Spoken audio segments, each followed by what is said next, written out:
क्या हो बेटा? सर वो एक एवरेज ड्यू डेट में जो आपने एग्जांपल ऐसा था उसमें अमाउंट जो है ना वो क्वेश्चन में रख दे रखे और आंसर में रख दे रखे हाँ, हैं वो अपने को ठीक कर लेना है। ना सर अपन को अपन ठीक करेंगे। मतलब 3 दिन के अंदर आएगा हाँ, डिफरेंस है उसमें। अपन ने जो किया वो सही है। चलो बेटे, तो जैसा कि अपन लोगों ने कल डिस्कस किया था, हम लोग का यूनिट नंबर 2 और यूनिट नंबर 6 कल हो गया था बेटा। यस सर चलो, आज हम लोग जो पॉइंट डिस्कस करेंगे वो है unit number 5, contingent asset and contingent liability. And to be very honest with you, ये जो चैप्टर है ना, ये लैंग्वेज वाइज थोड़ा क्या है बेटा, टिपिकल है। लेकिन अगर मैं इसको समझाने जाऊंगा तो आप लोग बहुत आसानी से समझ जाओगे। ठीक है? Contingent assets and contingent liabilities and provisions, लिख लो। Unit number 5, chapter number 1, unit number 5, contingent assets contingent liabilities.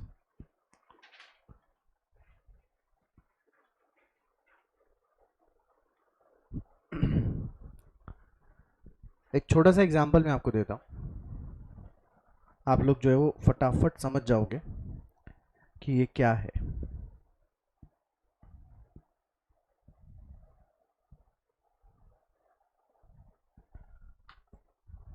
Company x, एक कंपनी है जिसका नाम क्या है बेटा, एक्स। उस कंपनी ने कोई टेक्निकल नो हाउ इन्वेंट किया और उसका क्या करवा लिया, पेटेंट। क्या करवा लिया बेटे, पेटेंट। अब जिस टेक्नोलॉजी का उसने क्या करवाया बेटे, पेटेंट करवाया, इस टेक्नोलॉजी को काम में लेकर बेनिफिट का काम केवल और केवल कंपनी एक्स ही कर सकती है ना बेटे। मान लीजिए कोई दूसरी कंपनी है वाई, वो भी इस पेटेंट वाली टेक्नोलॉजी को काम में लेकर प्रॉफिट कमाना चाहती है, लेकिन क्या वो बिना मर्जी ऑफ एक्स ये पेटेंट या टेक्नोलॉजी काम में ले पाएगी क्या? अगर वाई को वो टेक्नोलॉजी काम में लेनी है तो उसे इस पेटेंट राइट को काम में लेने के लिए उसे रॉयल्टी का पेमेंट करना पड़ेगा एक्स को। वाई और एक्स के बीच में एग्रीमेंट हुआ कि Y company will pay the royalty to use the technology which is patented by the X. समझ में आई बेटे मेरी बात? क्या एक्स और वाई के बीच में कोई डिस्प्यूट पैदा होंगे क्या? No. One company is providing the technology and another company is making the payment for that technology. फटाफट बोलो यस नो।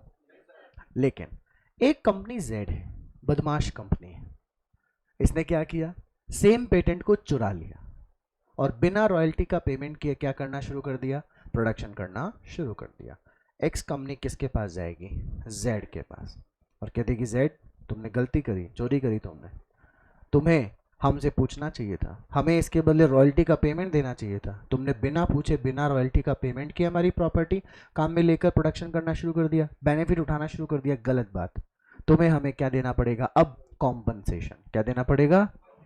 जेड अगर ये बात सुनकर कह दे यस यस, हाँ हाँ हाँ, मुझसे गलती हुई, पता था मुझे, मैंने गलती करी, मैं तो देख रहा था, तुम्हें पता चलेगा कि नहीं पता चलेगा, पता चल ही गया, और तुम हमसे किसकी डिमांड करते हो, कॉम्पनसेशन की। चलो हम एग्री करते हैं कि हम तुम्हें क्या देंगे, कॉम्पनसेशन देंगे। अब जेड की इन बातों को सुनकर आपको नहीं लग रहा कि जेड ने वास्तव में मान लिया है कि हाँ उसे ये पैसा देना ही पड़ेगा? बेटा इसकी लाइबिलिटी हो गई कि नहीं हो गई? लेकिन जेड करते कौन सा कॉम्पनसेशन, कौन सी टेक्नोलॉजी, है तो हमारी टेक्नोलॉजी है, हमने खुद ने इसको क्या किया है, इन्वेंट किया है, भाग जाओ यहाँ से, कोई कॉम्पनसेशन नहीं मिलेगा। एक्स भागकर सबसे पहले कोर्ट में जाकर केस दाखिल करेगा कि नहीं करेगा? अब कोर्ट का आउटकम फ्यूचर में आएगा कि नहीं आएगा? अब मुझे ये बताओ, जेड के लिए ये लाइबिलिटी कॉन्टिजेंट लाइबिलिटी होगी कि नहीं होगी, कि उसे केस हारने पर पैसा देना भी पड़ सकता है और पैसा नहीं भी देना पड़ सकता? बेटे फटाफट बोलो, बात समझ में आ रही है? तो जिस पर्सन को कॉम्पनसेशन क्लेम देना पड़ेगा हारने पर, उसके लिए वो सिचुएशन होगी कॉन्टिजेंट लाइबिलिटी। लेकिन एक्स के लिए यही हो जाएगी कॉन्टिजेंट असेट, क्योंकि अगर एक्स जीत गया तो पैसे आ जाएंगे, हार गया तो पैसे आएंगे नहीं लेकिन जाएंगे भी नहीं। बात समझे मेरी बात? लेकिन जेड अगर केस हार गया तो पैसे जाएंगे ही, अगर जीत गया तो पैसे जाएंगे नहीं, आएंगे भी नहीं। बात समझ में आई क्या बेटा? तो ऐसी कोई इवेंट जिसका आउटकम फ्यूचर में होने वाली सर्टेन और अनसर्टेन इवेंट पे क्या करता है बेटा, डिपेंड करता है, जिसके बारे में प्रेजेंट में हमें कुछ अता पता नहीं होता। ऐसी इवेंट्स को कॉन्टिजेंट इवेंट्स का नाम दिया जाता है। किसी एंटिटी के लिए वो कॉन्टिजेंट इवेंट किसी कॉन्टिजेंट असेट को जन्म देगी और किसी को कॉन्टिजेंट लायबिलिटी के बारे में कहेगी। बात समझ में आई? तो सबसे पहले टॉपिक का नाम लिख लिया आप लोगों ने? लिखो बेटा, सबसे पहले contingent asset. Sir in between वो यूज करेगा कि नहीं करेगा? बेटा वो तो अब आगे की बात है, करेगा कि नहीं करेगा वो तो केस जब तक चलता रहेगा, जेड की जो मर्जी होगी करता रहेगा। स्टे भी लाया जा सकता है, कोर्ट से स्टे भी लाया जा सकता है कि काम यहीं का यहीं, मतलब स्टे ऑर्डर पर ये गलती कर रहा है, इसका काम रोक दो। गवर्नमेंट वो कोर्ट ऑर्डर आदेश दे देगा कि तुम गलत काम कर रहे हो, अभी आगे काम नहीं कर सकते। लिखो, a contingent asset, a contingent asset may be defined as a possible asset. A contingent asset may be defined as a possible asset that arises from past events, that arises from past events, that arises from past events and whose existence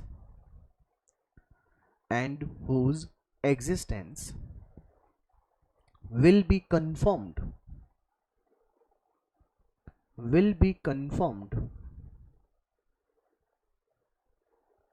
only after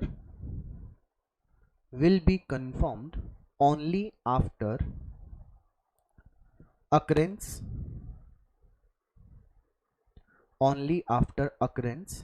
or non-occurrence, only after occurrence or non-occurrence of one or more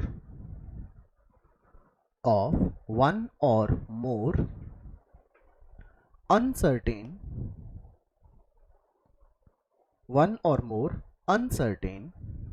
future events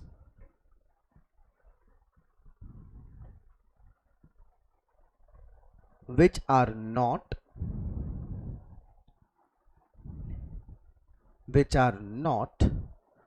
within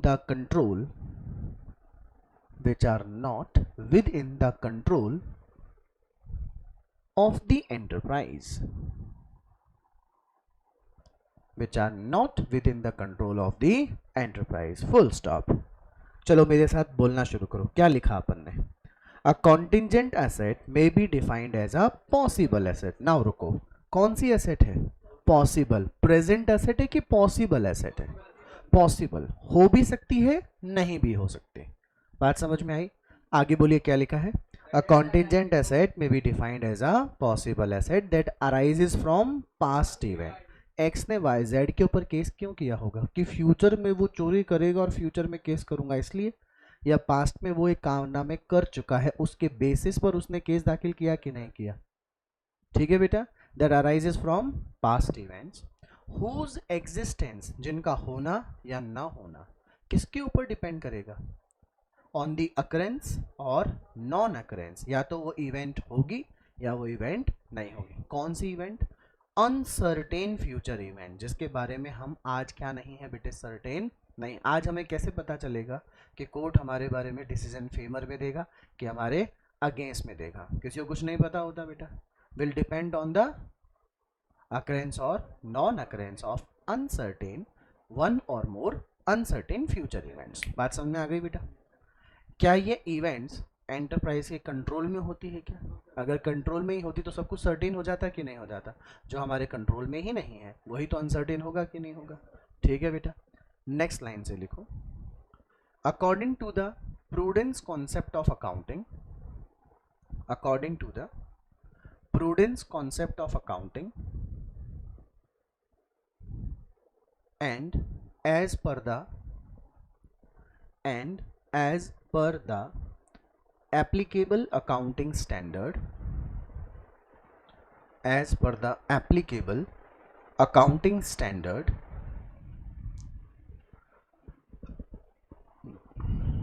A contingent asset, a contingent asset is not recognized, is not recognized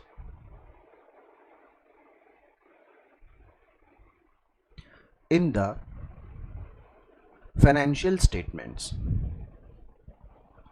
in the financial statements, full stop. बेटा prudence concept यानी conservatism concept, क्या conservatism concept हमें anticipated incomes को या anticipated gains को books में record करने के लिए बोलता था क्या? तो ये हम लोग कॉन्टिजेंट एसेट जो कि एंटिसिपेटेड एसेट है, पॉसिबल एसेट है, जो हो भी सकती है और नहीं भी हो सकती, क्या हम उसे बुक्स में रिकॉर्ड करेंगे क्या? जब प्रूडेंस कॉन्सेप्ट इनकम्स को नहीं रिकॉर्ड करने देता एंटिसिपेटेड, हम हमारी एंटिसिपेटेड एसेट्स को कैसे रिकॉर्ड कर पाएंगे? बट जो इन्वेस्टर कंपनी के एक्स की कंपनी के शेयर्स खरीदना चाहता है, एक्स की कंपनी की बैलेंस शीट में कॉन्टिजेंट एसेट तो नहीं आ रही, लेकिन एक्स कंपनी और जेड कंपनी के बीच में लीगल डिस्प्यूट चल रहा है कि नहीं चल रहा है। अब जो इन्वेस्टर एक्स कंपनी के शेयर खरीदना चाहेगा उसे कैसे पता चलेगा? बैलेंस शीट में तो केवल एसेट्स और लायबिलिटी दिख रही है, कॉन्टिजेंट एसेट और कॉन्टिजेंट लायबिलिटी दिख ही नहीं रही। हाउ ही विल नो कि कंपनी के ऊपर क्या केसेस हैं और कंपनी किन के ऊपर केस के थ्रू, लीगल प्रोसीडिंग के थ्रू आगे बढ़ रही है? तो कहीं ना कहीं तो प्रेजेंट करना जरूरी है कि नहीं?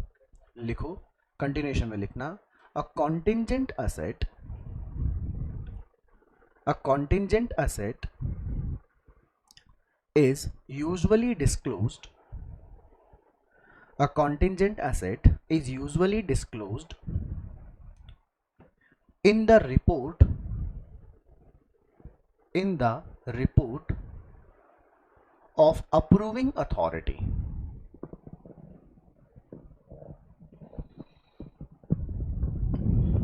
in the report of approving authority, full stop. बेटा कंपनी के केस में अप्रूविंग अथॉरिटी कौन होती है फाइनेंशियल स्टेटमेंट की? Board of directors. क्या होते हैं बेटा? तो जब बोर्ड ऑफ डायरेक्टर्स अपनी रिपोर्ट बनाएंगे, अपनी रिपोर्ट में वो इस बात को मेंशन करेंगे कि जो स्टेटमेंट ऑफ P&L, जो बैलेंस शीट आपने देखी, ये तो एक्चुअल पोजीशन है business.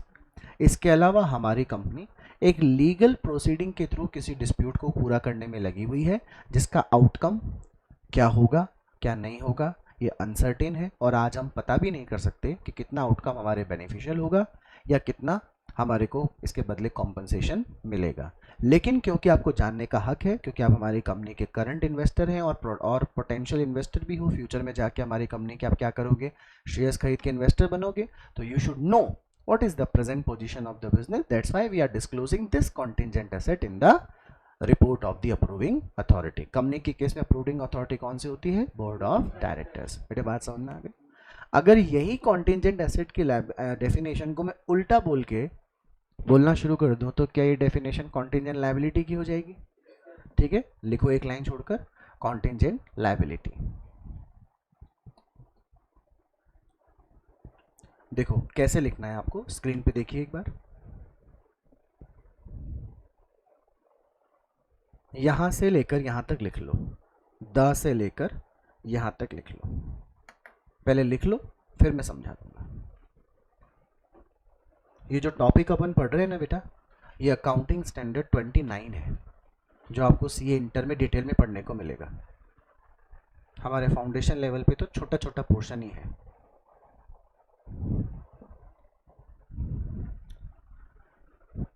The term contingent liability can be defined as,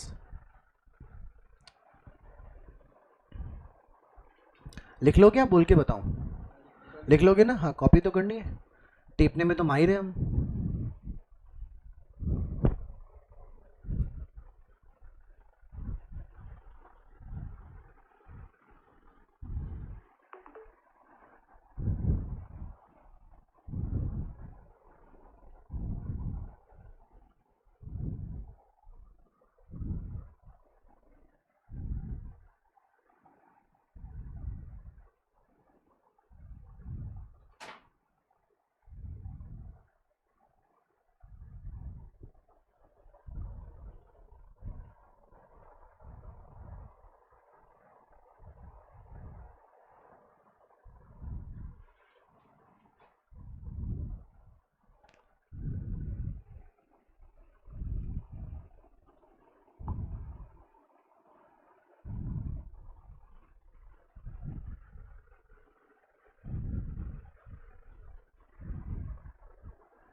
लिख लिया बेटे? चलो, अब जो स्क्रीन पे दिया है उसको ध्यान से पढ़ो, देखिए क्या लिखा हुआ है। A contingent liability can be defined as a, बोलो मेरे साथ, अ पॉसिबल ऑब्लिगेशन। लायबिलिटी का मतलब ऑब्लिगेशन ही होता है कि नहीं होता? कौन सा ऑब्लिगेशन? पॉसिबल, जो हो भी सकता है और नहीं भी हो सकता। अ possible obligation that arises from past event, वो कंपनी जेड के लिए वो कॉम्पनसेशन पे करना और नहीं पे करना एक ऑब्लिगेशन के बराबर ही है कि नहीं है? और जो ये ऑब्लिगेशन वो कंपनी फ्यूचर में पे करेगी, वो पे करना भी हो सकता है और नहीं भी हो कर सकता, arises from past events and the existence of which will be confirmed only by the occurrence or non-occurrence of one or more uncertain future events which are not wholly within the control of the enterprise। बताओ contingent asset की definition में और contingent liability की definition में probable asset और probable obligation का ही difference है कि नहीं? अच्छा, contingent asset liability को एक नाम से और जाना जाता है a present obligation that arises from past events but is not recognized in the books। Present में ऑब्लिगेशन तो है लेकिन हम उसे फिर भी बुक्स में इसलिए रिकॉर्ड नहीं कर रहे क्योंकि हमें पता ही नहीं है कि हमें उस चीज के बदले कितने रुपए का कॉम्पनसेशन देना पड़ेगा, कितने रुपए का economic outflow from the business होगा। जब तक कि क्या नहीं आ जाता, कोई आउटकम नहीं आ जाता, हम ये श्योर नहीं कर सकते, ना ही वो अमाउंट हम किसी रिलायबल एस्टिमेट के साथ कैलकुलेट भी नहीं कर सकते। बात समझ में आई बेटा? एक लाइन छोड़कर लिखो, a contingent liability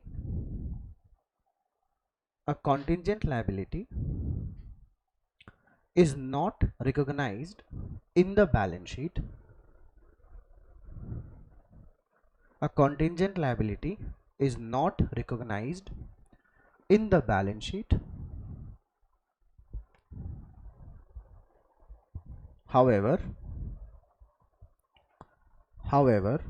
balance sheet के बाद कॉमा करके लिखना, however it is required to be disclosed in the notes to accounts, in the notes to accounts।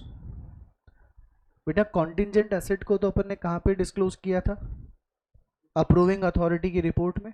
और कॉन्टिंजेंट लायबिलिटी को कहाँ शो करते हैं? नोट्स टू अकाउंट्स में। समझ गए मेरी बात? आगे का टॉपिक लिखो, distinction between contingent liability and provision. Distinction between contingent liability and provision. वापस से एक बात बोलता हूँ बेटा, ये हमारा अकाउंटिंग स्टैंडर्ड 29 है। एक बार स्क्रीन पे ध्यान से देखिए, आपको चैप्टर नंबर 8 दिख रहा है बेटा, यूनिट नंबर 8 अकाउंटिंग स्टैंडर्ड। आप जब इंटर में आ जाएंगे तो आपको ये अकाउंटिंग स्टैंडर्ड्स ना डिटेल में पढ़ने को मिलेंगे। देख रहे हैं AS1, AS2, AS3, देखो AS29, नाम बोलो क्या लिखा हुआ है लास्ट में? Provisions, contingent liability and contingent assets. तो फाउंडेशन लेवल पे तो छोटी मोटी डेफिनेशंस ही हैं, बाकी डेप्थ में तो आप कहाँ पढ़ेंगे? CA इंटर में। समझ में आ रही है मेरी बात? नाउ बेटा अपन टॉपिक का नाम कौन सा पढ़ रहे हैं अभी? Distinction between contingent liability and provisions. Sir ये कॉन्टिंजेंट लायबिलिटी और प्रोविजन में डिस्टिंग्विश करने वाली बात कहाँ से आ गई? क्या जरूरी थी कि हम लोगों को कॉन्टिंजेंट लायबिलिटी और प्रोविजन में डिस्टिंक्शन ढूंढना पड़े? प्रोविजन भी फ्यूचर में होने वाली अनसर्टेन इवेंट पर डिपेंड करता है कि नहीं करता है? और कॉन्टिंजेंट लायबिलिटी में फ्यूचर में होने वाली अनसर्टेन इवेंट्स के बारे में चर्चा करता है। लेकिन कॉन्टिंजेंट लायबिलिटी को तो अपन बुक्स में क्या नहीं करते? शो नहीं करते, even that is not recognized in the books ना। बट आपने टाइम टू टाइम पे प्रोविजन बनते देखा है कि नहीं देखा? तो सबसे पहले जानना जरूरी है कि भाई क्यों कॉन्टिंजेंट लायबिलिटी रिकॉर्ड नहीं होती है, क्यों प्रोविजन रिकॉर्ड होता है। फिर एक बार हम लोग ये समझेंगे कि प्रोविजन क्या होता है, और फिर हम ये समझेंगे कि प्रोविजन और कॉन्टिंजेंट लायबिलिटी में डिफरेंस क्या होता है। सबसे पहले लिखो मीनिंग ऑफ प्रोविजन, डिस्टिंक्शन बाद में कर लेंगे, पहले इसके नीचे लिखो मीनिंग ऑफ प्रोविजन। अच्छा अब लिखाऊंगा बाद में, पहले एग्जांपल समझो। प्रोविजन, क्या बोला मैं? प्रोविजन। मोबाइल फोन आते हैं ना, प्रो क्या मतलब होता है इस प्रो का? एडवांस। आगे सोचना, विजन मतलब सोचना, देखना, आगे के बारे में प्रेजेंट में ही सोच लेना प्रोविजन होता है कि नहीं होता है। छोटा सा एग्जांपल शेयर करता हूँ, आप समझ जाओगे। आपके घर में घर के खाने पीने का सामान मंगाते हैं, आप लेके आते हो, आपको ऑर्डर कौन देता है? मम्मी। मम्मी देती है ना ऑर्डर, एक पर्ची बना के देती है, आटा दाल चाय चीनी लेकर आ जाओ। सामान खत्म हो चुका होता है तब बोलती है, या पहले से ही व्यवस्था करने के लिए है, पहले से अरेंजमेंट हो जाता है? ऐसा तो नहीं है कि अभी आप थके हारे इंस्टीट्यूट से पढ़कर घर गए हो, डाइनिंग टेबल पे बैठे हो, आप रोज 4 चपाती खाते हैं, 2 चपाती टेबल पे आई थी, आपने खा ली, तीसरी चपाती 1 मिनट हो गया, 2 मिनट हो गया, 3 मिनट हो गया, आप किचन की तरफ देख रहे हैं, मम्मी किचन में तो है लेकिन चपाती नहीं ला रही है। फिर देखा मम्मी ने किचन बंद करी, आई सोफा पे बैठ गई, टीवी देख रही है। आप मम्मी को देख रहे हो, मम्मी टीवी देख रही है। आप उनसे क्रॉस क्वेश्चन करेंगे कि नहीं करेंगे? अरे क्या हुआ? आई डेली ईट 4 चपाती, अभी आपने मुझे कितनी परोसी है? 2। मम्मी का जवाब है, बेटा वो आटा खत्म हो गया, पहले आटा ले आओ फिर रोटी बना दूंगे। आप पोलाइटली बोलने के अलावा कोई ऑप्शन नहीं है आपके पास। आप बड़े पोलाइटली बोलेंगे ना, मम्मी आपको पहले बोलना चाहिए था, मैं आटा पहले लेकर आ जाता। टेल मी यस और नो। अब जो मैंने सिचुएशन फ्रेम करी है ये सिर्फ मजाक की थी, एक्चुअल में तो पहले से ही बोल देती हैं कि नहीं बोल देती हैं? प्रो मतलब रीजन मतलब देख लेना, पहले से ही सोच लेना, समझ लेना कि हमें कितने रुपए की क्या क्या जरूरत पड़ेगी। एक एंटरप्राइज, एक बिजनेस एंटरप्राइज एक फैक्ट्री रन कर रहा है, उस फैक्ट्री में ढेर सारी मशीनें हैं कि नहीं? मशीनों पे आज तो क्या नहीं होगा? नहीं नहीं, डेप्रिसिएशन तो हर साल होगा। आज तो रिपेयर का खर्चा भारी भरकम नहीं होगा, छोटे मोटे रिपेयर में काम चल जाएगा ना। लेकिन जैसे जैसे machinery will grow old, the repair and maintenance expenses will be higher and higher and higher. फटाफट बोलो ना। अगर आप लोग आज अपने प्रॉफिट एंड लॉस अकाउंट में रिपेयर नाम के खर्चे कम दिखा रहे हो तो नेट प्रॉफिट ज्यादा आ रहा है कि नहीं आ रहा है? और जितना ज्यादा नेट प्रॉफिट आ रहा है उतना खर्चे करने की भी खुजली ज्यादा चलेगी कि नहीं चलेगी? कि प्रॉफिट ज्यादा है चलो खर्चा भी ज्यादा कर लेते हैं। लेकिन एक टाइम ऐसा आएगा जहाँ पे रिपेयर के एक्सपेंसेस क्या हो जाएंगे? बढ़ जाएंगे। तो रिपेयर के एक्सपेंसेस बढ़ेंगे कैसे? आपको जेब में से खर्चा करना पड़ेगा कि नहीं करना पड़ेगा? तो आज ही आपने क्या कर लिया, भले ही रिपेयर का खर्चा ज़्यादा नहीं हो लेकिन आप थोड़ा थोड़ा थोड़ा थोड़ा provision for repairs, provision for repair भले ही नहीं हो रहा लेकिन नेट प्रॉफिट को कम कर रहे हो। P and L account debit to provision for repair, बोलना एक बार, P and L account debit to provision. अब जैसे ही पी एंड एल के डेबिट में टू प्रोविजन फॉर रिपेयर आ रहा है, नेट प्रॉफिट कम हो रहा है कि नहीं हो रहा है? लेकिन प्रोविजन बनाने से कभी कैश आउटफ्लो थोड़ी होता है, प्रॉफिट तो कम हो जाता है। अब जितना प्रॉफिट कम दिखेगा उतना ही कैश विड्रॉवल भी बिजनेस से कम होगा कि नहीं होगा? क्योंकि आपने वो प्रोविजन में जो पैसा डाला था उतना कैश आप बिजनेस में अपने पास डिपॉजिट रखोगे कि नहीं रखोगे, सेव रखोगे कि नहीं रखोगे? क्योंकि जिस दिन heavy demand of repair and expense हो जाएगा, रिपेयर एंड मेंटेनेंस, आपने बचाया हुआ पैसा फ्यूचर में काम आ जाएगा कि नहीं आ जाएगा? ये प्रेजेंट में फ्यूचर के लिए बचाया हुआ फंड है कि नहीं? प्रोविजन। बात समझ में आई? लिखो बेटे, मीनिंग ऑफ प्रोविजन में लिखेंगे। Provision means any amount return of. आप चाहो तो स्क्रीन पे देख के भी लिख सकते हो, है ना? Any amount, provision means any amount return of और retained. Provision means any amount written off or retained by way of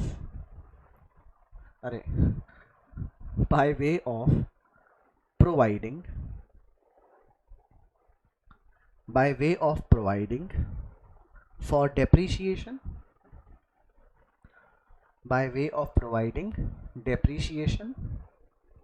comma, renewal, renewal, renewal or diminution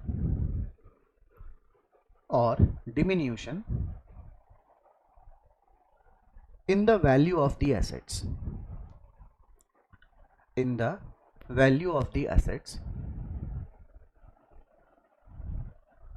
or retained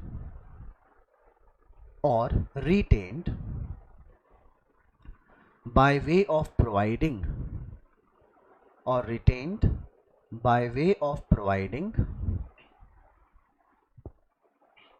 for any known liability, for any known liability of which the amount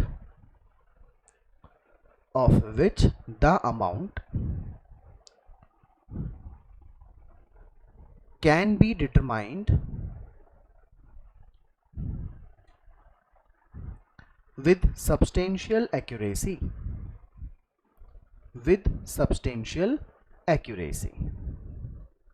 आपके घर में provision जो बनता है खाने का, तो आपके घर पे जब खाना बनेगा या फिर आपके घर पे जब सामान आएगा फ्यूचर के लिए, उसका कोई ना कोई बेस होगा कि नहीं होगा?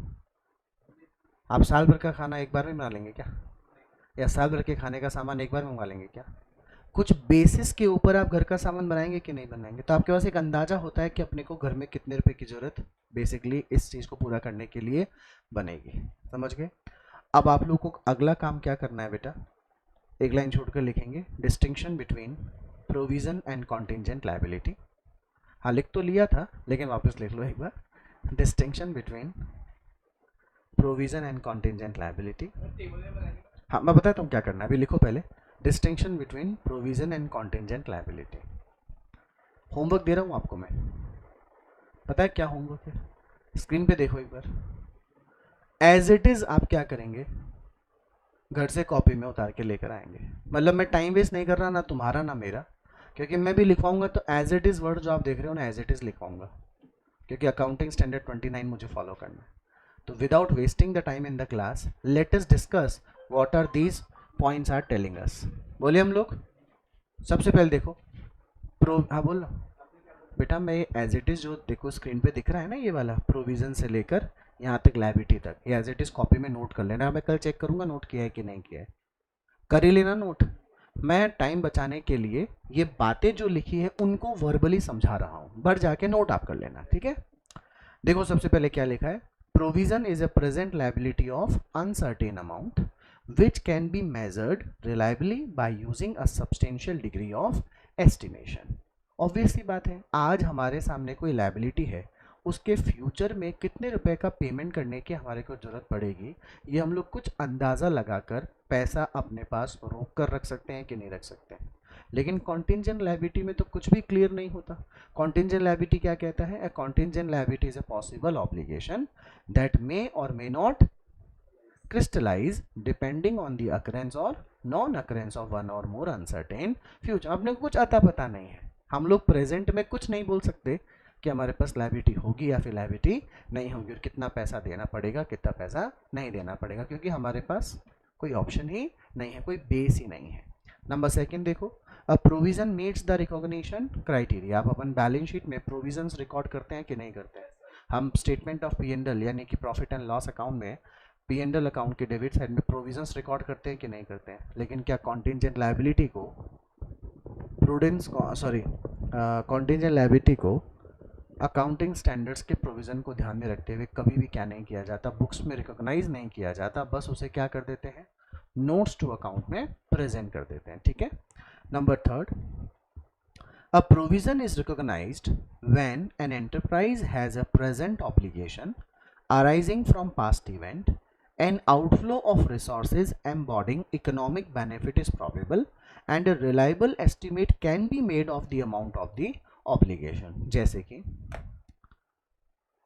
आपके ऊपर कोई केस चल रहा है और आपको लगता है कि लाइकली हम ये केस क्या करने वाले हैं, हारने वाले हैं। हम लाइकली केस क्या करने वाले हैं, हारने वाले हैं। तो अपने को पता है कि हमारी जिम्मेदारी पैसा देने की, कॉम्पनसेशन देने की हमारे पास सामने पैदा होने वाली है, तो अपन क्या बना लेंगे उसके लिए, प्रोविजन। लेकिन contingent liability includes present obligation that do not meet the recognition criteria because either it is not probable that settlement of those obligation will require outflow of economic benefit or the amount cannot be reliably estimated। ना तो हम ये पता लगा पा रहे हैं कि हमें पेमेंट करना पड़ेगा कि नहीं करना पड़ेगा, ना हम ये पता कर पा रहे हैं कि अगर पेमेंट करना पड़ेगा तो कितना पेमेंट करना पड़ेगा, क्योंकि अभी तक कोई आउटकम आया ही नहीं है, पक्का। और एक सबसे बड़ा basic difference, if the management estimates that it is probable that settlement of an obligation will result in outflow of economic benefit it recognizes a provision in the balance sheet, but management estimates that it is less likely that any economic benefit will outflow the firm to settle the obligation. It discloses the obligation as a contingent liability. अब ये line बड़ी typical लिखी हुई है, मैं आपको आसान शब्दों में बनाने की कोशिश करता हूँ. एक छोटा सा एग्जांपल मैं आपके सामने ले रहा हूँ. एक फैक्ट्री ने एक गांव या कस्बे के पास में क्या किया, कंपनी ने एक फैक्ट्री एस्टेब्लिश करी और वहाँ पे क्या हो रहा है साहब, प्रोडक्शन हो रहा है, धुआं निकलता है चिमनियों में से. फटाफट बोलो ना. फैक्ट्री इस्टेब्लिश करने से पहले हमें जितने भी लीगल प्रोसीडिंग्स होते हैं, जितने भी लीगल पेपर्स होते हैं, जितनी भी परमिशंस होती हैं, वो सब लेनी पड़ती है बेटे. कंपनी ने क्या कर ली, सभी परमिशंस को ले लिया और सभी परमिशंस को लेने के बाद में और कानून के दायरे में रहते हुए प्रोडक्शन करने का काम शुरू कर दिया. लेकिन मान लो फिर भी कंपनी के ऊपर क्या कर दिया गया, कोई केस किया गया, गांव वालों ने कंपनी के ऊपर शिकायत कर दी है, मान लो गवर्नमेंट को शिकायत कर दी, गवर्नमेंट की तरफ एक सम्मन आ गया कि आपने एनवायरनमेंट जो प्रोटेक्शन के लिए एक्ट बनाया गया था उसके नियमों का आपने उल्लंघन किया है. You have contravene the provisions of environment protection act. अब आपके ऊपर 2 करोड़ की क्या लगाई जाती है, पेनल्टी लगाई जाती है. अब ध्यान सुनना, बहुत ध्यान से. फैक्ट्री कहती है हम तो इसी इंतजार में बैठे थे, ये लो 2 करोड़ रुपए. ये तो लाइबिलिटी हो गई कि नहीं हो गई, सर्टेन लाइबिलिटी हो गई कि नहीं. मान लिया हो कि हाँ हाँ हमारी लाइबिलिटी, हम तो पता ही था हम बदमाशी कर रहे हैं, हम तो खाली देख रहे थे कब आओगे कब आओगे, दे दिया 2 करोड़ रुपए, कहानी खत्म. अब मान लो सेकंड केस जो एक्चुअल पॉइंट है, समन आ गया, 2 करोड़ रुपए की पेनल्टी देनी पड़ेगी. कंपनी के मैनेजमेंट मीटिंग बुलाई गई और मैनेजमेंट ने डिसीजन लिया कि हम एक बार सारे फैक्ट्री में जाकर देखेंगे कि हमारे किसी डिपार्टमेंट ने वास्तव में कोई गलती तो नहीं कर दी जिस कारण से हमारे जो एनवायरनमेंट प्रोटेक्शन एक्ट के जो प्रोविजंस थे वो कहीं हमसे वायलेट तो नहीं हो गए. 5 दिन बाद रिपोर्ट आई, सभी डिपार्टमेंट की छानबीन करने पता चला नहीं, हमसे कोई गलती नहीं हुई है. ये सरकार की कोई गलती है या डिपार्टमेंट की कोई गलती है कि केवल एक शिकायत डालने पर उन्होंने बिना सोचे समझे हमारे पर क्या कर दिया, हम इसके बदले कोई लायबिलिटी पे करने के लिए जिम्मेदार नहीं है. अब जब बैलेंस शीट बनेगी ना तो वो उसे कॉन्टिंजेंट लायबिलिटी बनाकर क्या कर देंगे, डिस्क्लोज कर देंगे. समझ में आई मेरी बात, बोलो. कौन सी लायबिलिटी, कॉन्टिंजेंट लायबिलिटी. दिखाना तो पड़ेगा ही ना कि कंपनी के ऊपर लीगल प्रोसीडिंग चल रही है कि नहीं चल रही है, बोलो बेटा. लेकिन अगर मैनेजमेंट में 5 दिन बाद रिपोर्ट आती है कि हाँ सर हमसे 2 डिपार्टमेंट में बड़ी क्या हो गई है, चूक हो गई है कि जितना केमिकल हमको काम में लेकर प्रोडक्शन करना था उसकी इतना क्वांटिटी थोड़ी क्या हो गई, एक्सेसिव हो गई, इससे हवा में प्रदूषण ज़्यादा फैल गया और हमारे खिलाफ जो शिकायत की गई है वो सही की गई है. मैनेजमेंट ने डिसीजन लिया कि हाँ यार फिर तो बात सही है, अब हमें थोड़ी पैसों की व्यवस्था करके चलनी चाहिए क्योंकि जैसे ही सिद्ध हो जाएगा कि हाँ अपन ने क्या की है, गलती की है, हमारी लायबिलिटी खड़ी हो जाएगी. तो प्रेजेंट में ही हम फ्यूचर के लिए वो 2 करोड़ रुपए की व्यवस्था करके चलें कि नहीं चलें. इसे क्या नाम देते हैं, प्रोविजन. क्या नाम देते हैं इसे, बात समझ में आ गई. अब पढ़ो देखिए क्या लिखा हुआ है, इसको पढ़ो देखिए. इफ द, बोलो मेरे साथ, इफ द मैनेजमेंट, हट गया, आ नहीं रहा था क्या,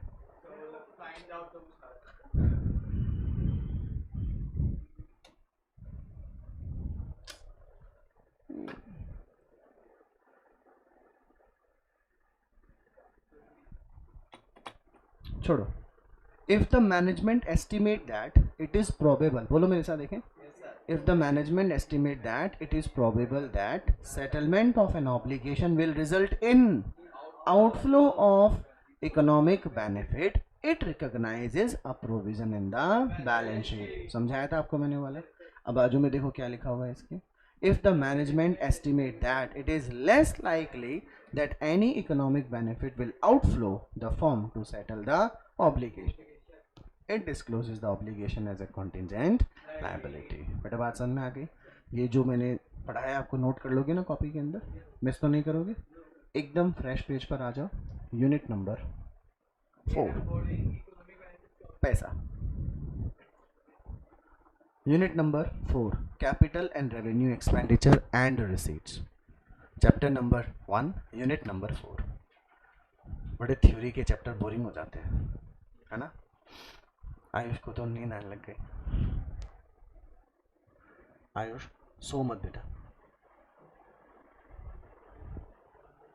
टॉपिक का नाम क्या लिखे, capital and revenue expenditure and receipts. चलो इसको इंटरेस्टिंग बनाते हैं। मैं कुछ आपसे ट्रांजेक्शन्स की एंट्री पूछूंगा, फटाफट मुझे एंट्री पास करके बताना। Ready?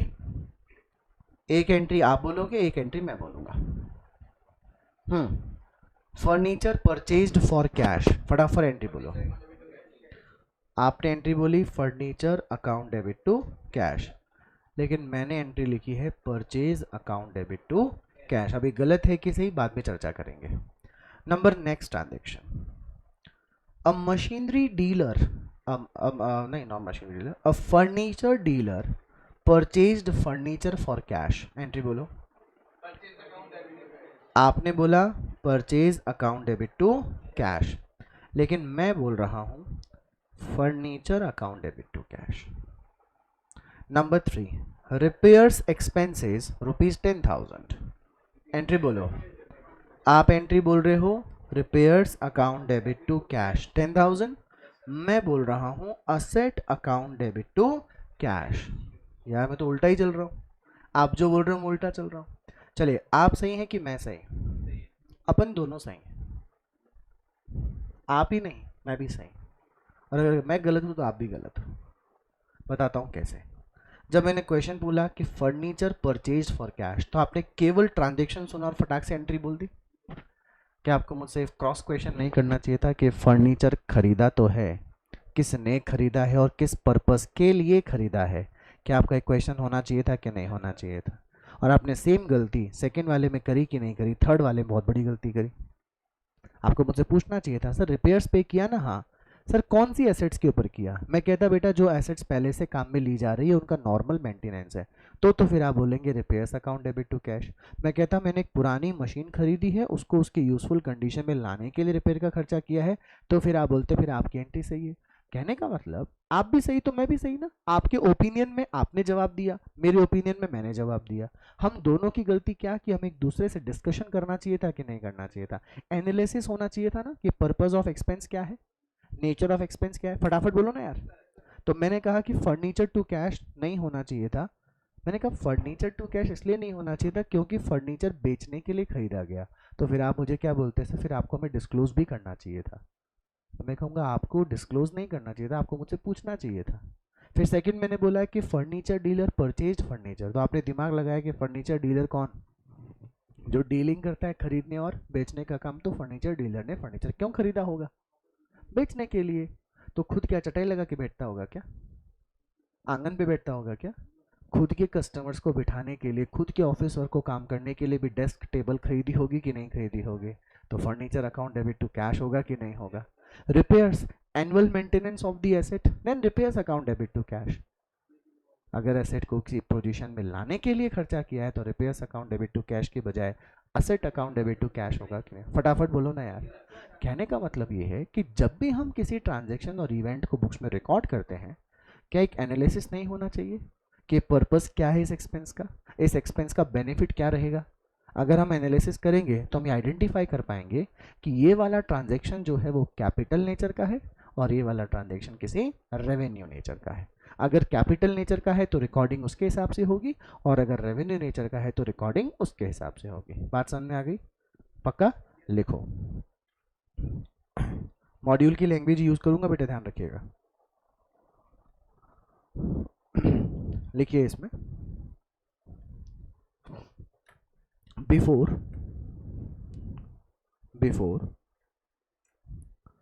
recording the transactions,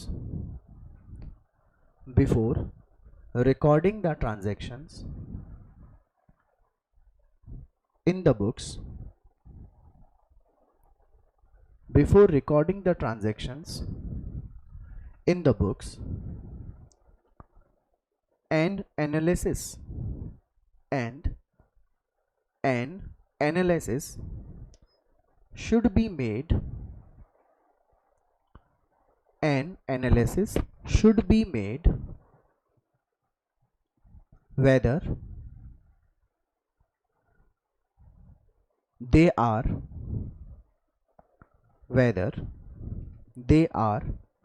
of capital,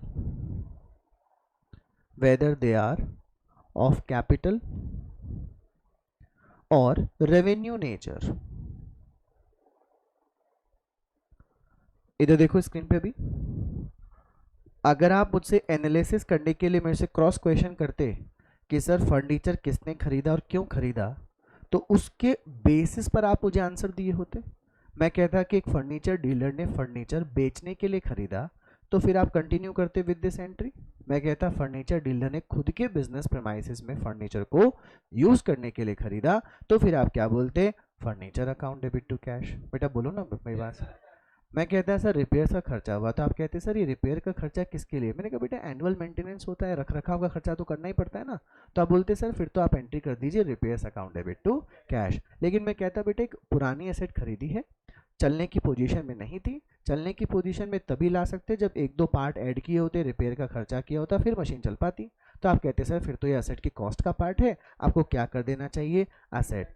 बिना एनालिसिस किए आप अगर ट्रांजेक्शन की रिकॉर्डिंग कर देंगे तो अकाउंटिंग एब्सोल्युटली रॉन्ग हो जाएगी कि नहीं हो जाएगी।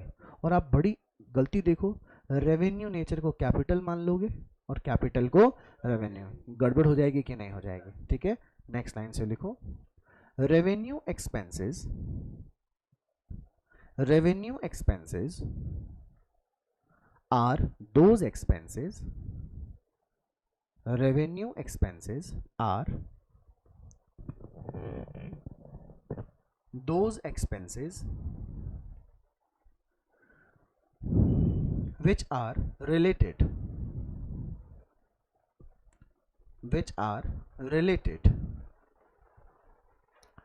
to the operational activity of the business, to the, यहीं का पानी है क्या, साफ पानी है क्या, साफ पानी, which are related to the operational activity of the business, full stop. The benefit of such expenses, the benefit of such expenses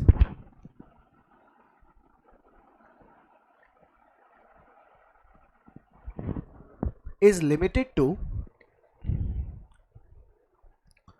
the benefit of such expenses is limited to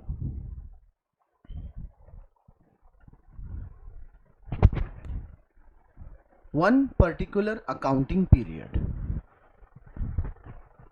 is limited to one particular accounting period, full stop. चलो बेटा, एक business के operational activity क्या होती है, माल खरीदना, माल बेचना। अगर आपने बिजनेस किराए पे चला रहे हो किसी ऑफिस में, तो ऑफिस का किराया पे करना, इलेक्ट्रिसिटी के बिल का पेमेंट करना, स्टाफ को सैलरी देना, रेंट वगैरह देना, ये बिजनेस के ऑपरेटिंग एक्सपेंसेस हो गए कि नहीं हो गए। और आपने जिस पर्टिकुलर पीरियड के लिए सैलरी का पेमेंट किया है, जिस पर्टिकुलर पीरियड के लिए रेंट का पेमेंट किया है, आप उस पर्टिकुलर पीरियड तक ही उस किए गए एक्सपेंस का बेनिफिट उठा सकते हो कि नहीं उठा सकते हो। अगर आपने 2019 और 20 यानी कि अप्रैल 19 से लेकर 31 मार्च 2020 का रेंट का पेमेंट किया है, तब उसी अमाउंट पेड का बेनिफिट अगले साल 2020 और 21 में फिर से उठा पाओगे क्या?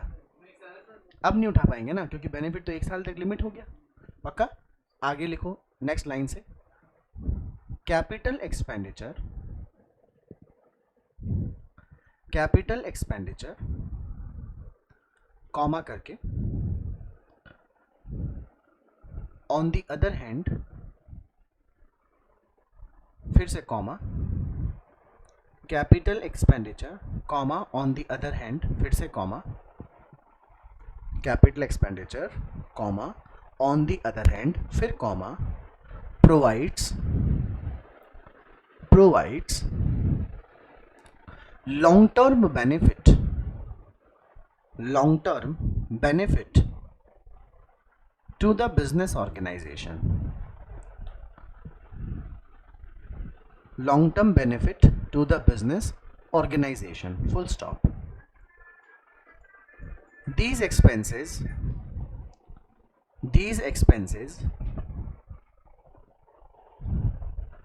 are usually related to the, these expenses are usually related to the acquisition of the asset are related to the acquisition of the asset or for enhancing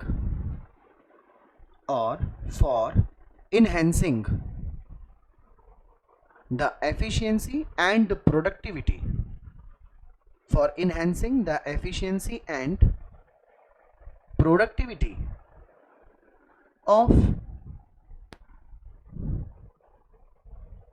the assets.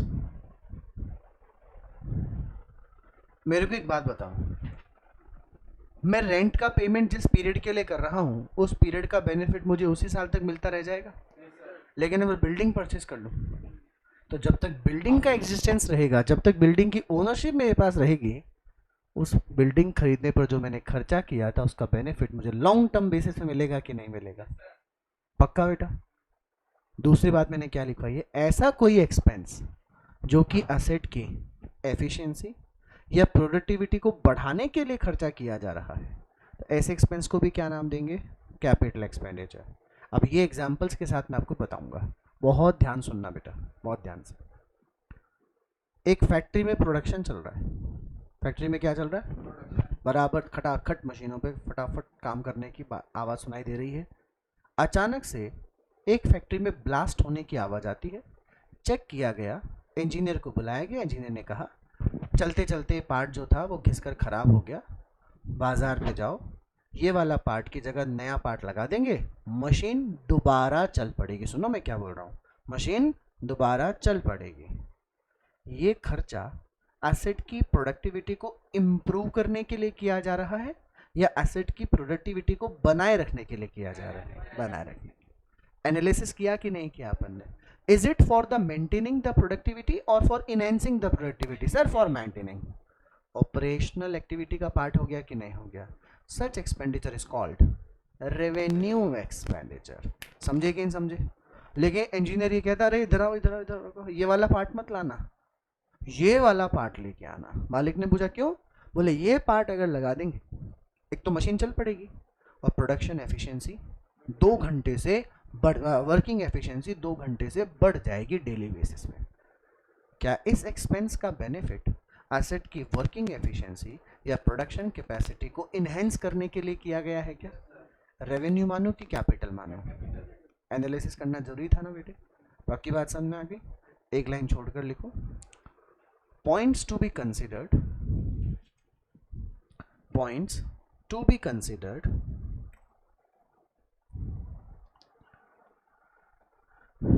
in determining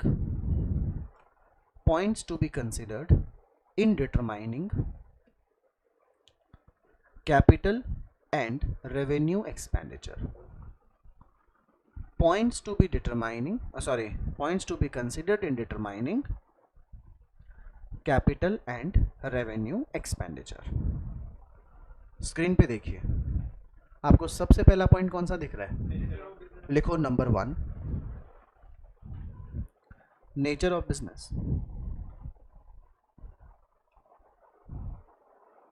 nature of business. Number 2 देखो क्या लिख रहा है? Recurring nature of expense. लिखो recurring nature of expense, RECURRING, recurring nature, RECURRING, recurring nature of expense। Number 3 देखो क्या लिखा है? लिखो purpose of expense, purpose of expense. Number 4 लिखा है बेटा effect on revenue generating capacity, effect on revenue generating capacity of business। और 5th में क्या लिखा हुआ है? materiality of the amount involved, materiality of the amount involved। अब चलो पांचों पॉइंट का मतलब समझाता हूं। सबसे पहला पॉइंट देखो आपने क्या लिखा, नेचर ऑफ बिजनेस। हाँ बेटा ये एग्जाम्पल देखिए ना, अब भूल जाइए मैंने क्या लिखा, मानते आपने जो लिखा था बिल्कुल सही लिखा था। मैंने कहा फर्नीचर परचेज्ड, तो आपने एंट्री क्या बोली थी? लेकिन फिर मैंने कहा फर्नीचर डीलर परचेज फर्नीचर, तो आपने क्या लिखा?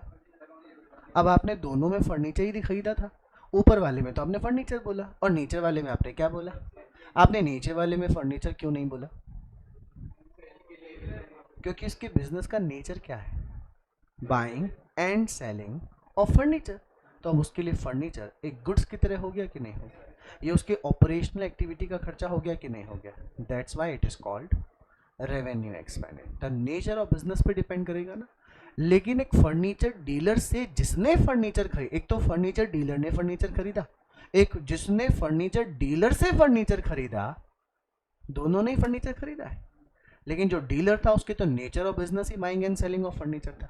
लेकिन जिसने फर्नीचर डीलर से फर्नीचर खरीदा वो तो फर्नीचर में डीलिंग नहीं करता था, उसने तो अपने ऑफिस में एस्टेब्लिश करने के लिए फर्नीचर खरीदा होगा, तो उसके लिए कौन सा एक्सपेंस हो गया? Capital expenditure. पहले वाले के लिए क्या हो गया? रेवेन्यू। दूसरे वाले के लिए क्या हो गया? कैपिटल। बात समझ आई? नंबर 2 देखो क्या लिखा हुआ है। रेवेन्यू नेचर के एक्सपेंसेस का बेनिफिट लिमिटेड रहता है ना वन अकाउंटिंग पीरियड पे। तो जैसे ही 1 साल पूरा हो गया, आपको दोबारा से अगर बेनिफिट उठाना है, क्या आपको वापस से खर्चा करना पड़ेगा? हाँ, रेकरिंग नेचर, बार बार ये खर्चे होंगे कि नहीं होंगे? फटाफट बोलो ना।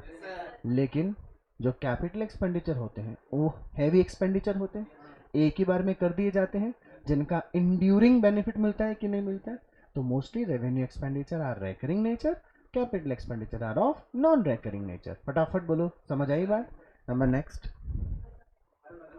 ये ऊपर वाला पर्पस और नीचे वाला effect on revenue generating capacity, दोनों में एक ही एग्जांपल आ जाएगा।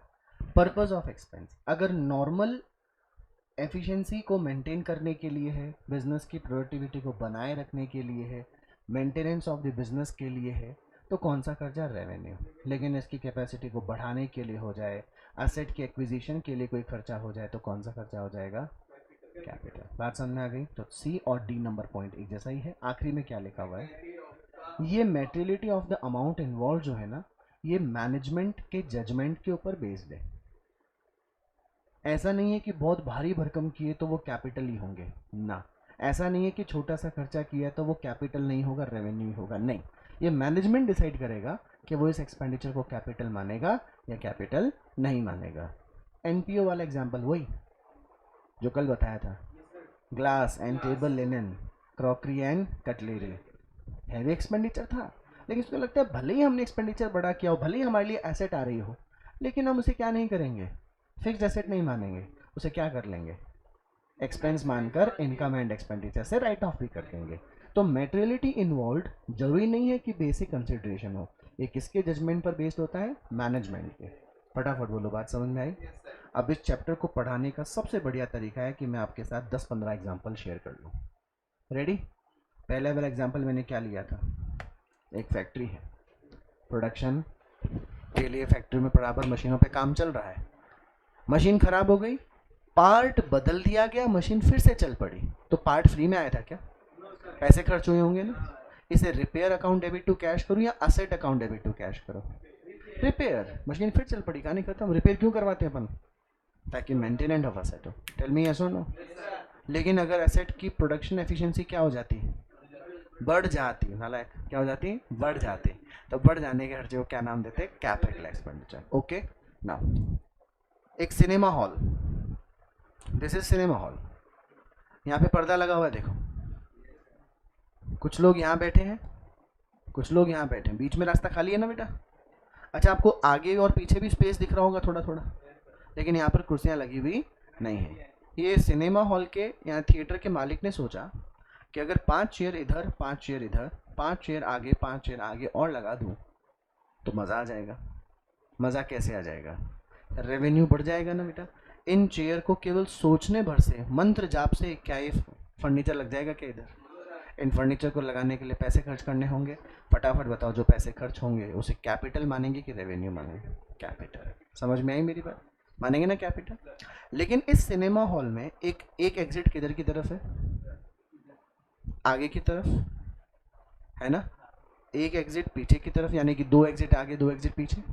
गवर्नमेंट का आदेश आया, गवर्नमेंट ने क्वेश्चन पूछा सिनेमा घर मालिकों से कि जरा सोचो, चलते चलते शॉर्ट सर्किट हो जाए और गजब आग पकड़ ले, वहाँ कपड़े के तो होते हैं सब सामान, पर्दा कपड़े का होता है, दीवारें कपड़े की होती है, बैठे वाली कुर्सियाँ कपड़े की होती है, फोम होता है। अगर शॉर्ट सर्किट हो जाए और भयंकर आग लग जाए तो आगे के लोग आगे से, पीछे के लोग पीछे से, बीच वाले क्या ठंड में हाथ तपाएंगे अपने? उनकी जान को खतरा है कि नहीं?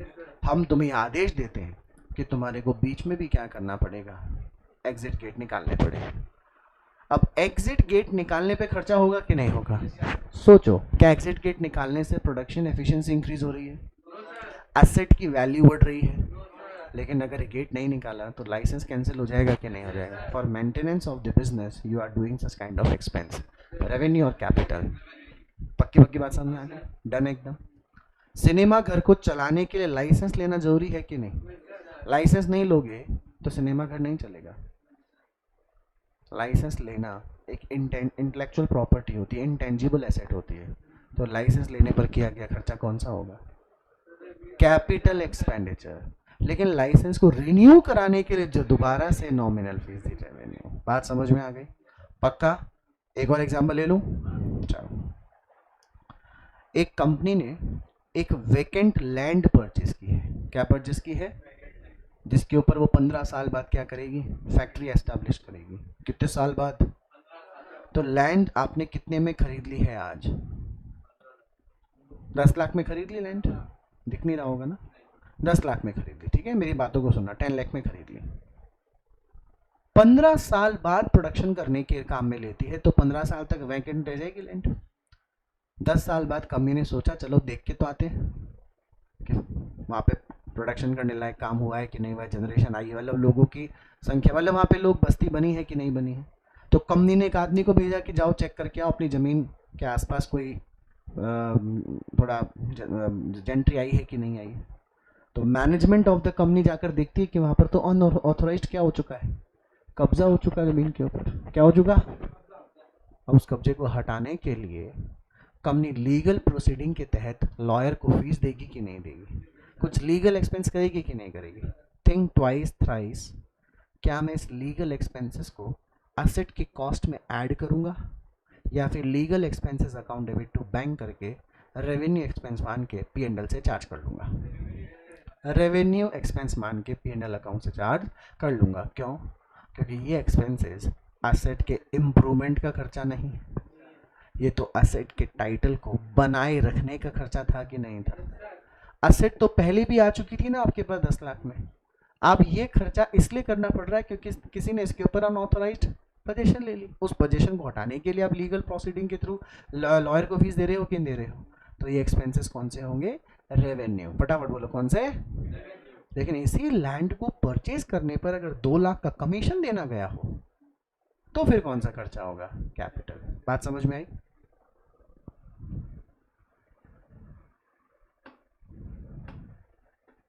एक्चुअली माउस इसके ऊपर आ ही नहीं रहा है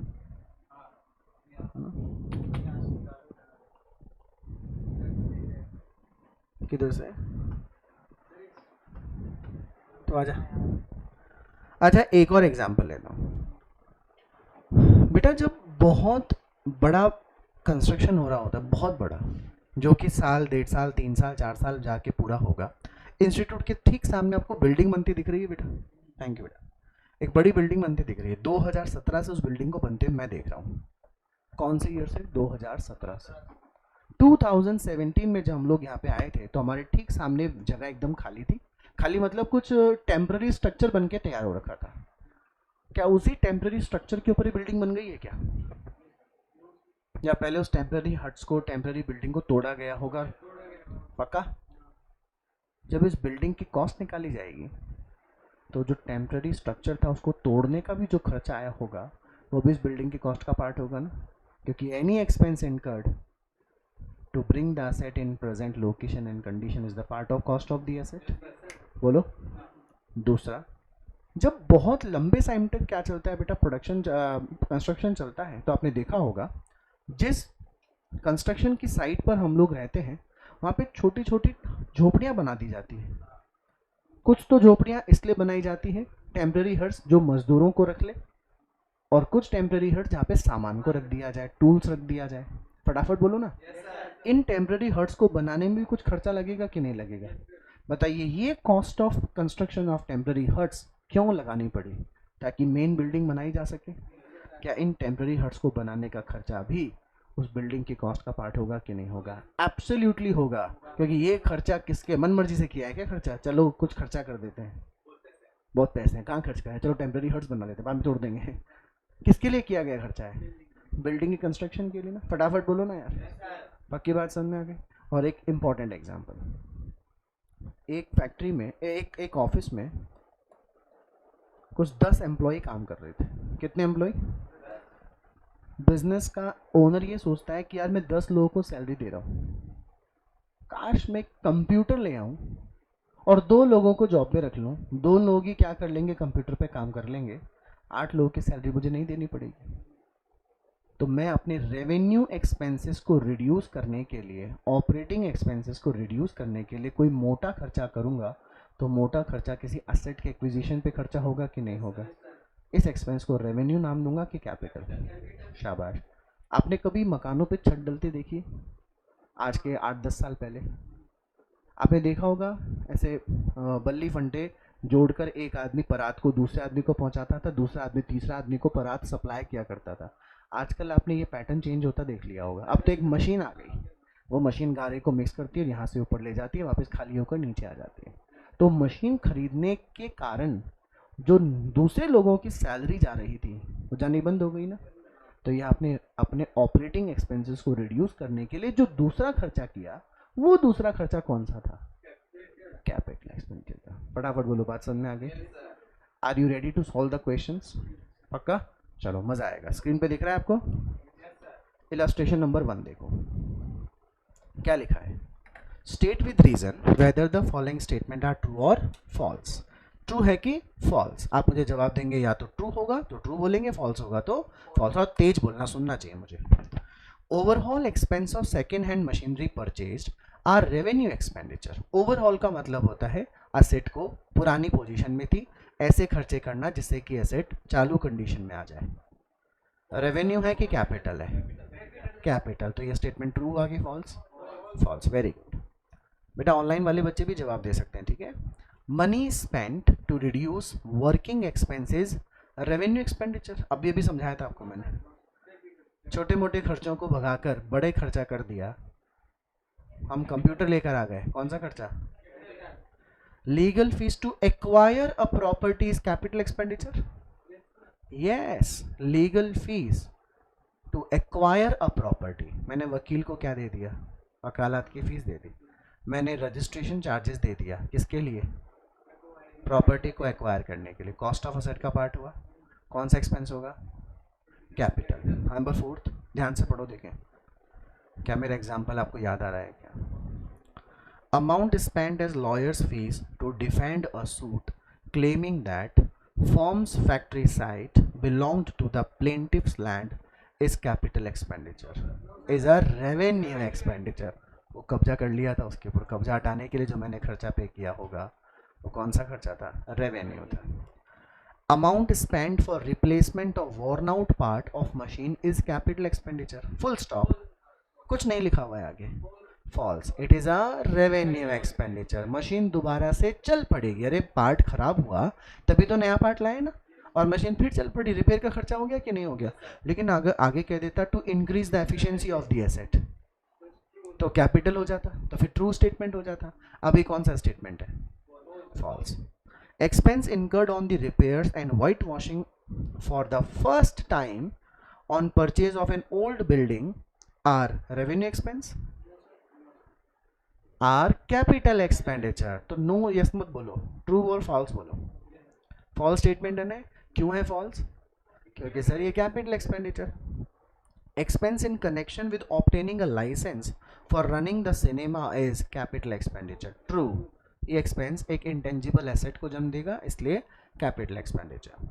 अब number 8, amount spend for the construction of temporary huts which were necessary for construction of the cinema house and were demolished when the cinema house was ready is capital expenditure। True, क्योंकि ये खर्चा नहीं करते तो material चोरी हो जाने का नुकसान था, मजदूर रहता कहाँ, भाग जाता, प्रोडक्शन कहाँ से होता। मशीन व बिल्डिंग कहाँ से बनती, कौन सा खर्चा है, कैपिटल। फटाफट बोलो, बात समझ आई। Number 2, state with reason the whether the capital expenditure or revenue. अब आप मुझे आंसर देंगे कैपिटल है कि रेवेन्यू है। Expense incurred in connection with obtaining a licence for starting the factory for ₹10, capital expenditure.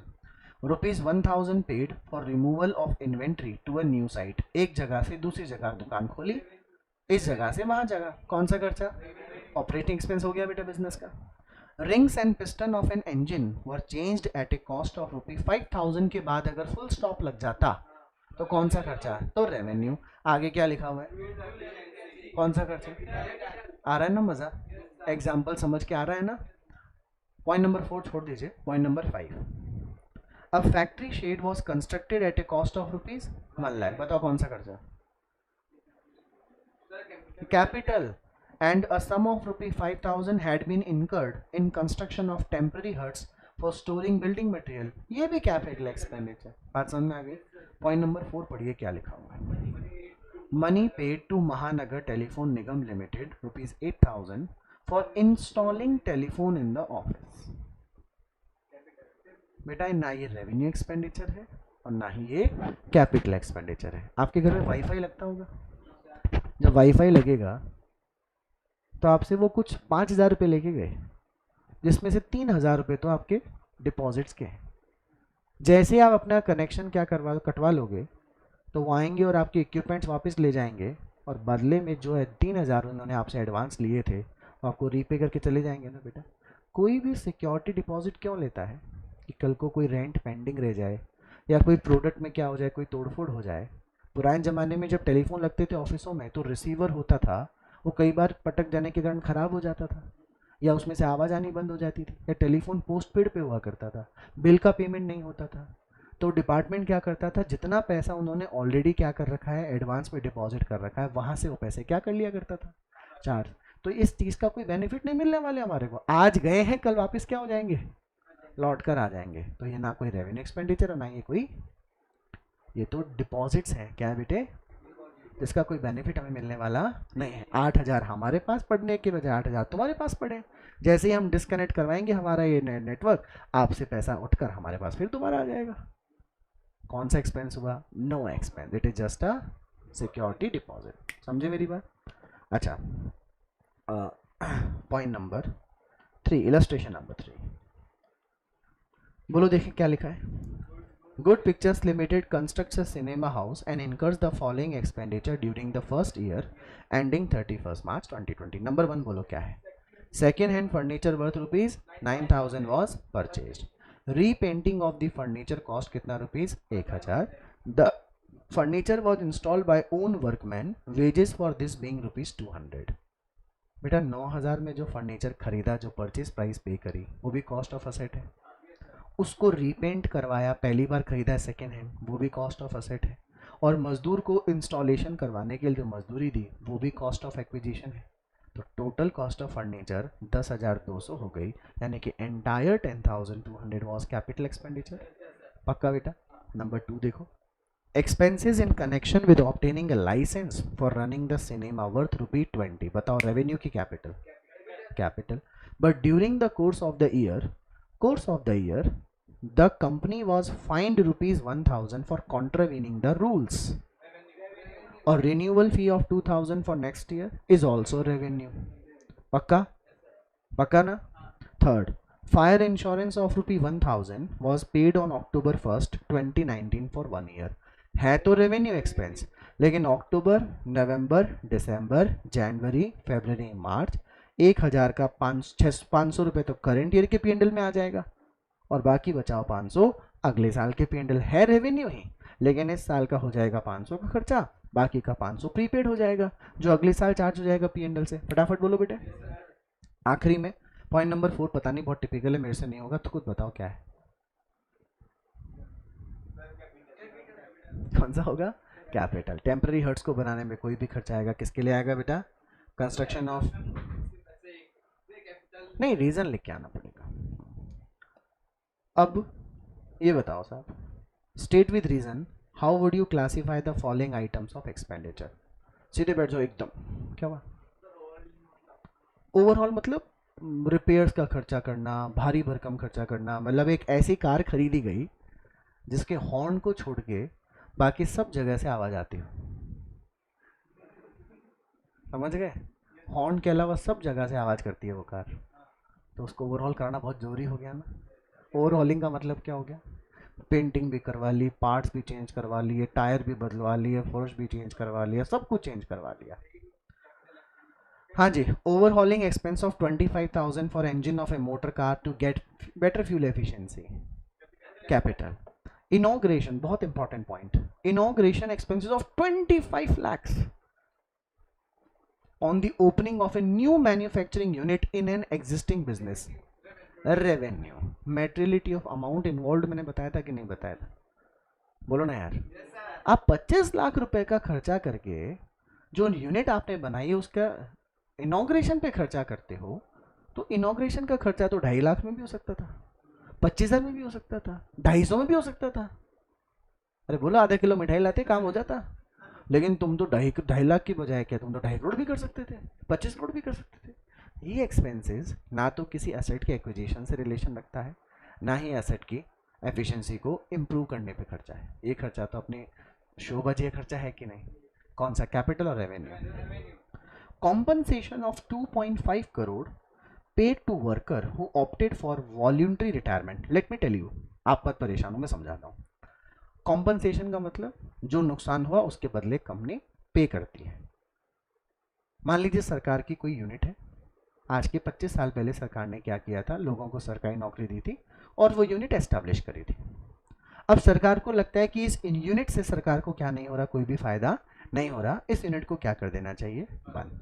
But don't you think कि जिन्होंने 25 साल पहले नौकरी ली थी और 25 साल तक वो एक जगह जुड़े रहे, आज अगर वो यूनिट खत्म हो जाएगी तो उन लोगों की नौकरी भी जाएगी कि नहीं जाएगी? तो या तो सरकार उन्हें दूसरी जगह अकोमोडेट करे, टेल मी यस और नो, या उन्हें जॉब से निकाल दे। अब जॉब से निकाल देगी तो उनकी आमदनी खत्म हो जाएगी कि नहीं हो जाएगी? इसलिए सरकार उन्हें क्या दे देती है, कॉम्पनसेशन दे देती है। क्या दे देती है? ये compensation in lieu of salary ही हो रहा है कि नहीं हो रहा है?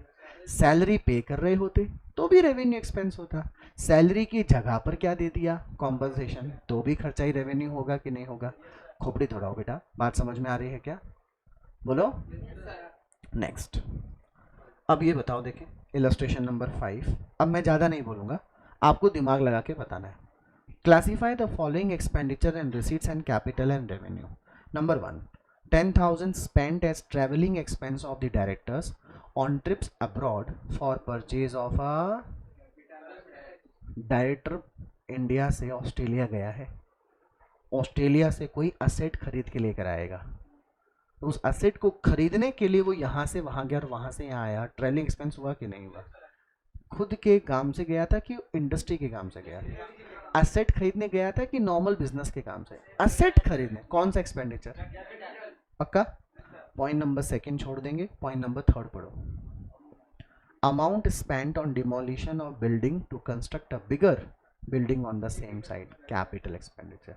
पॉइंट नंबर 4 छोड़ के बाद में डिस्कस करेंगे। क्यों? क्योंकि यहाँ पर पैसे रिसीव होने की बात हो रही है, रिसीट्स की बात हो रही है। अभी तो हम चर्चा किसके ऊपर कर रहे हैं, खाली। आखिरी इलस्ट्रेशन पढ़िए, इलस्ट्रेशन नंबर 6 का। Are the following expenditure capital in nature, yes और नो बताना है। Messrs. ABC and Company run a restaurant. They renovate some of the old cabins. Because of this renovation, some space was made free and number of cabins was increased from 10 to 13. The total expenditure was 20,000. Revenue or capital? Capital. Very good. Number next. Messrs. New Delhi Financing Company sold certain goods on installment payment basis. 5 customer did not pay installment. उन्होंने क्या नहीं पे करी? पे ही नहीं करी। To recover such outstanding installments, the firm spent rupees 10,000 on account of legal expenses.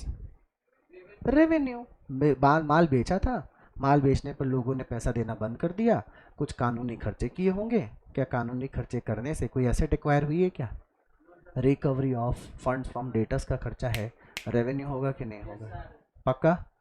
बोलना। क्या क्या डॉट, जल्दी बोल। 5 कस्टमर ने उधार खरीदे गए माल का पैसा नहीं दिया। expense incurred to recover installment due from customer do not increase the revenue generating capacity. It is a normal recurring expense of business. Asset की कोई कमाई में इंक्रीमेंट नहीं हुआ ना, ये तो खर्चा था ताकि पैसा हमारे पास आ सके ना, एसेट की इंप्रूवमेंट हुई है कोई, कौन सा एक्सपेंस हो गया? Messrs Ballabh and company of Delhi purchased a machinery from Shah and company of Ahmedabad. Messrs Ballabh and company spend rupees कितना बेटे for transportation of such machinery. क्या बताऊं कौन सा खर्चा है? किसी भी एसेट के एक्विजिशन पे कोई खर्चा होगा, कौन सा एक्सपेंस होगा? कैपिटल. बात समझ में आ गई? हमने जितने भी एग्जांपल्स किए उसमें केवल एक्सपेंस एक्सपेंस एक्सपेंस की बात हो रही थी. जैसे रेवेन्यू एक्सपेंस होता है वैसे ही रेवेन्यू रिसीट भी होती है. जैसे कैपिटल एक्सपेंडिचर होता है वैसे ही कैपिटल रिसीट भी होती है. कैसे? फॉर एग्जाम्पल सुनेगा ध्यान से. गुड्स परचेज्ड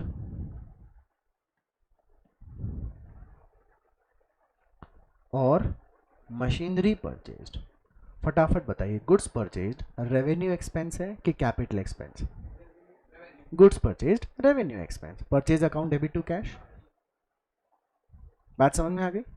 लेकिन मशीन परचेज कौन सा एक्सपेंस है? Absolutely correct. Okay. Goods sold, क्या लिखा मैं? गुड्स. पैसा आएगा क्या हमारे पास? रिसीट होगी क्या? कौन सी रिसीट? Revenue receipt. माल खरीदने पर पैसा गया, रेवेन्यू नेचर. माल बिकने पर पैसा आया, रेवेन्यू नेचर. बात समझ में आई? मशीनरी सोल्ड, रिसीट तो है, कौन सी रिसीट? क्योंकि जब कैपिटल एक्सपेंडिचर हुआ था उसके बदले रिकवरी हो गई तो रिसीट भी कौन सी होगी? बात समझ में आई? अब थोड़ा इंटरेस्टिंग बना रहा हूँ. हमने इस मशीन का फायर इंश्योरेंस लिया हुआ था. क्या लिया हुआ था? या इंश्योरेंस लिया हुआ था. आग से जलकर खराब हो गई हो या लॉस बाय थेफ्ट हो गया हो, इंश्योरेंस कंपनी से क्या मिला होगा? ये क्लेम क्या जाने पर मिल रहा है? क्लेम आने पर रिसीट हो रहा है कि नहीं हो रहा है? तो बताओ ये क्लेम भी कैपिटल रिसीट ही होगी कि नहीं होगी? क्योंकि किसके बदले मिल रहा है? बात समझ में आ रही है? हमने गुड्स का भी क्या करवा रखा था? इंश्योरेंस. गुड्स चोरी हो गई, जल के खराब हो गई, उसके बदले भी हमें क्या मिला? क्लेम. रिसीट हुई कि नहीं हुई? कैपिटल की रेवेन्यू. बात समझ में आ गई कि नहीं आ गई? इलस्ट्रेशन नंबर 5 में 2 पॉइंट छुड़वाए थे आपको मैंने, पढ़ो. अमाउंट रिसीव्ड फ्रॉम, इसको छोड़ो एक बार, पॉइंट नंबर 4 पढ़ो पहले. Insurance claim received on account of a machinery damaged by fire is a capital receipt. Now, amount received from trade receivables, debtor से पैसे की रिकवरी हुई. डेटर से पैसा आया है. डेटर मतलब जिनको उधार में माल बेचा था उनसे पैसा आया. रिसीट तो है, कौन सी रिसीट है? रेवेन्यू. पता नहीं मुझे क्यों कैपिटल लग रही है, वो भी मैं सोच रहा हूँ. आप बताओ रेवेन्यू क्यों है, फिर मैं बताऊंगा कि कैपिटल. बात खत्म. मैं नकद में माल बेचता, एंट्री क्या होती बोलो? मैंने उधार में माल बेचा, डेटर ने मुझे पैसा दे दिया.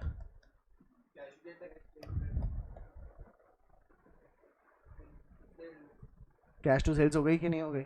दोबारा, नकद में माल बेचते तो, उधार में माल बेचा तो, डेटर ने पैसा दे दिया. कैश टू डेटर, डेटर पहले debit, cash account debit to sales, cash account debit to sales. पढ़ो देखिए क्या बोला हुआ है. Amount receive from trade receivable during the year, revenue receipt. Machinery sold on credit, recovered from debtor, capital receipt. समझ गए ना? पक्का ना? क्योंकि अपन debtor account debit to machine करेंगे, cash account debit to debtor करेंगे, कैश टू मशीन ही होगा कि नहीं? Be honest. समझ में आया क्या? पक्का समझ में आया? अब इस चैप्टर में सिर्फ 2 यूनिट ऐसी रह गई है जो मैं आपको पढ़ाऊंगा. बाकी बेटा ध्यान रखिएगा, फर्स्ट यूनिट, थर्ड यूनिट और 7 यूनिट आपको खुद को पढ़नी है. थर्ड तो पढ़ना ही पढ़ना है, मस्ट है बेटा. थर्ड यूनिट तो पढ़नी. समझ गए क्या आप लोग? कल मैं आपको करा दूंगा अकाउंटिंग स्टैंडर्ड और इंडियन अकाउंटिंग स्टैंडर्ड. और साथ ही साथ मुझे लगता है जर्नल, लेजर और ट्रायल बैलेंस भी थोड़ा बहुत बता दूंगा। अब ज़्यादा बड़ा पोर्शन नहीं बचा कोर्स में। ठीक है बच्चा लोग, कुछ पूछना है तो पूछो। क्या बोल रही हो वेदांतिका? बोल बेटा, तो बोल, कुछ पूछना है? चलो, ऑनलाइन स्टूडेंट्स कुछ पूछना है बेटे?